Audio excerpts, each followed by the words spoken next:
अस्सलामुअलैकुम, कैसे हैं आप सब? अल्लाह का शुक्र, मैं तो बिल्कुल ठीक ठाक हूँ। उम्मीद करती हूँ आप भी खैरियत से होंगे।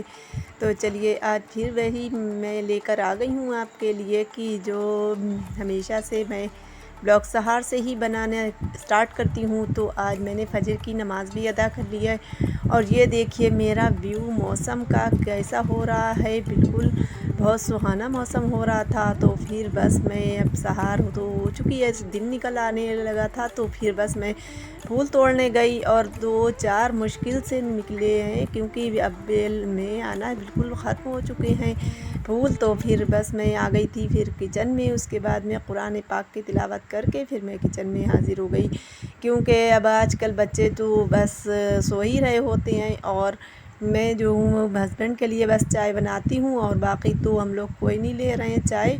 और हस्बैंड को ये देकर मैं नाश्ता और उसके बाद में अब मैं तैयारी कर लूँगी बच्चों के लिए जो बनाना शेक बनाती हूँ। तो वही सुबह सुबह मैं बनाकर तैयार करके रख दूँगी और फिर बच्चों को उठाकर बस फ्रिज में लगा रख देती हूँ। फिर उसके बाद में अपना काम मैं स्टार्ट कर देती हूँ सुबह से ही क्योंकि सूरज निकलने लगता है। तो फिर मेरे यहाँ धूप बहुत तेज़ की निकलती है तो मुझे फिर काम करने का बिल्कुल भी मन ही नहीं करता है इसमें। तो मैं जल्दी जल्दी से 8 बजे तक काम सारा निपटा ही लेती हूँ। अच्छा, जल्दी काम निपटाने का एक ये भी रीज़न है कि ये भी मेरा फ़ायदा हो जाता है कि जितना ही जल्दी काम निपट जाए उतना ही जल्दी मैं अपने बुटीक का काम देख लूँ। तो फिर सुबह ही सुबह इसीलिए जल्दी मैं उठ जाती हूँ।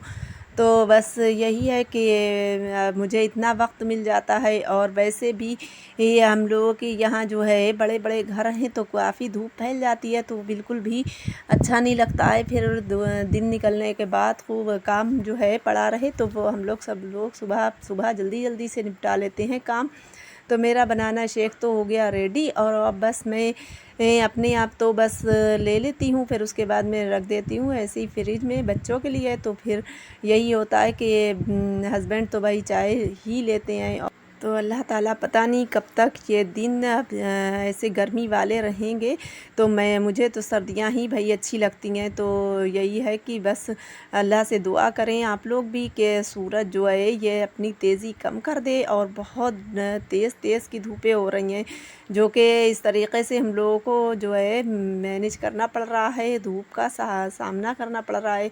तो बस अब मैं किचन की अपनी सारी गैस चूल्हे की क्लीनिंग और जो कुछ भी है किचन की सफाई, बर्तन वॉश करना यही है भाई। आजकल बड़े बोरिंग से मतलब दिन भी हो रहे हैं और कुछ भी अच्छा नहीं लग रहा है। बस वही काम काम, ना ही कहीं मतलब छुट्टियां हैं बच्चों की, ना ही कहीं गर्मी की वजह से मेरा जाना हो पा रहा है और ना ही कुछ मतलब कि यही है कि बच्चे भी कह रहे हैं लेकिन इस वजह से मौसम इतना ख़राब हो रहा है कि बस कहीं भी जाने का दिल ही नहीं हो रहा है गर्मी में। ना ही दिल ये होता है कि कोई ज़्यादा अच्छा मतलब नया कपड़ा पहनो। तो इस वजह से जो है बस यही है कि छुपे बैठे ही रहो। तो मेरे यहाँ का तो और भी बुरा हाल है क्योंकि मेरे यहाँ पानी की इतनी प्रॉब्लम हो रही है, मुझे हाथ से कपड़े वॉश करना पड़ रहे हैं। और वो सा पानी जो मैंने बताया था ना मेरे यहाँ टंकी का, तो वो भी ऐसा ही आता है कि बस जब चाहो तो वो नहीं आता है और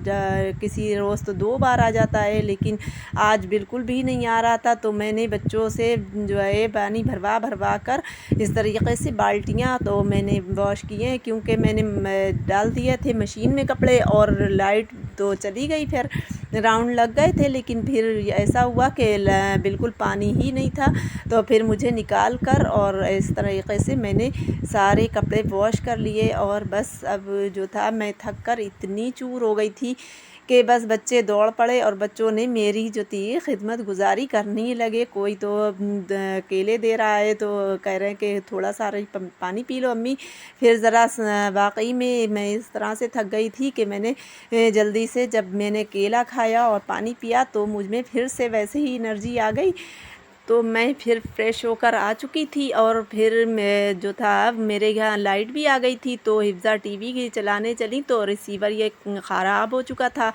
तो पता नहीं क्या हो गया था, थोड़ा बहुत फ़ाल्ट। तो मैंने कहा ला देख लेते हैं इसे भी। मैं इसी तरह से करती हूँ, पहले तो भाई घर पर ही देखकर उसे जो है संभालने की कोशिश करती हूँ कि शायद संभल जाए, थोड़ा बहुत कोई फ़ॉल्ट हो तो। लेकिन वो पूरी तरह से फूँक चुका था, तो वो मकैनिक के यहाँ ही भेजना पड़ गया मुझे।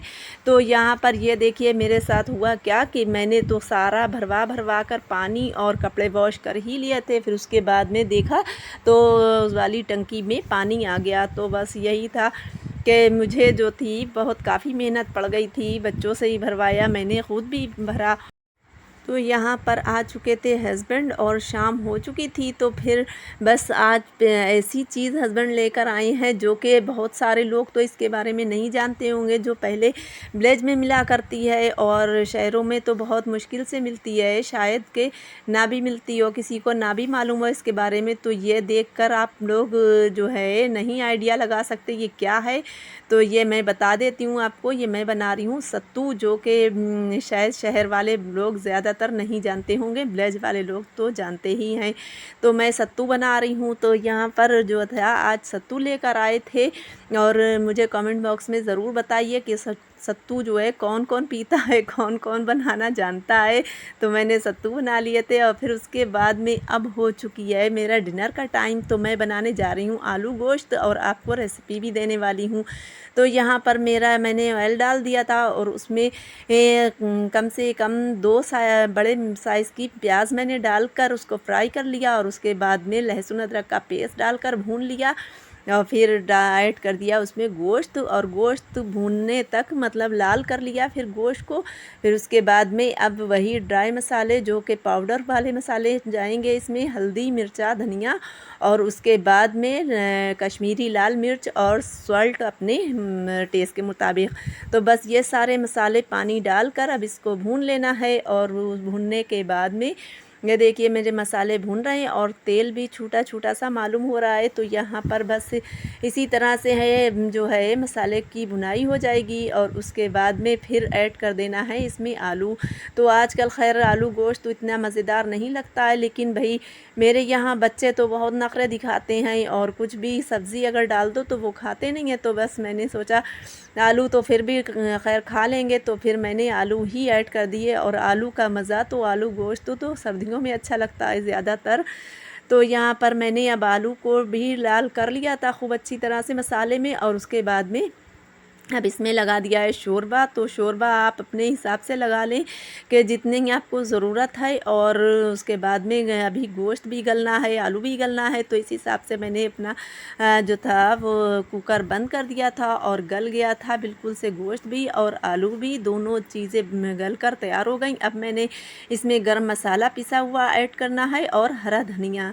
तो ये देखिए मेरे आलू गोश्त की रेसिपी बिल्कुल रेडी हो गई है। आप ज़रूर इसी तरह से ट्राई करके देखें और ज़रूर बनाएं। तो बहुत मज़ेदार सा बन गया था आलू गोश्त का सालन। देखने में लुक इतना अच्छा लग रहा है, इतना बढ़िया लग रहा है कि देखिए तो खाने में कितना बढ़िया होगा। आप ज़रूर अपने घर वालों को बना कर खिलाएं इसी रेसिपी से। तो यहाँ पर ये देखिए मेरा रेडी हो चुका है आलू गोश्त का सालन।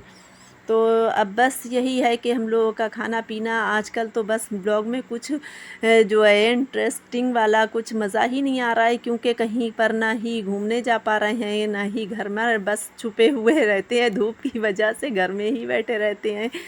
तो बस अब मेरे यहाँ ये देखिए शाम हो चुकी है और शाम को जो है यहाँ पर सुबह ये आम बहुत सारे आए हैं मेरे यहाँ। ये है बिल्कुल तुकमी आम बोले जाते हैं, वो हैं तुकमी आम। तो यहाँ पर ये जो है ये हम लोग अभी पाल नहीं लगाने वाले, क्योंकि इनको जो है मंडी में बेच लिया जाएगा, इसलिए ये कुछ मज़ेदार नहीं होते हैं, खट्टे भी बहुत होते हैं। तो ये अभी तो फ़िलहाल ऐसा ही है मेरे यहाँ। जब बड़े वाले जो कलमी बोले जाते हैं वो आएंगे तब जो है मेरे यहाँ पाल लगेगा। हमारा ब्लॉग था यहीं तक, और अगर आपको हमारा ब्लॉग पसंद आया हो तो लाइक, शेयर एंड सब्सक्राइब करना मत भूलेगा। मिलते हैं किसी नेक्स्ट ब्लॉग में। Thanks for watching. अल्लाह हाफिज़।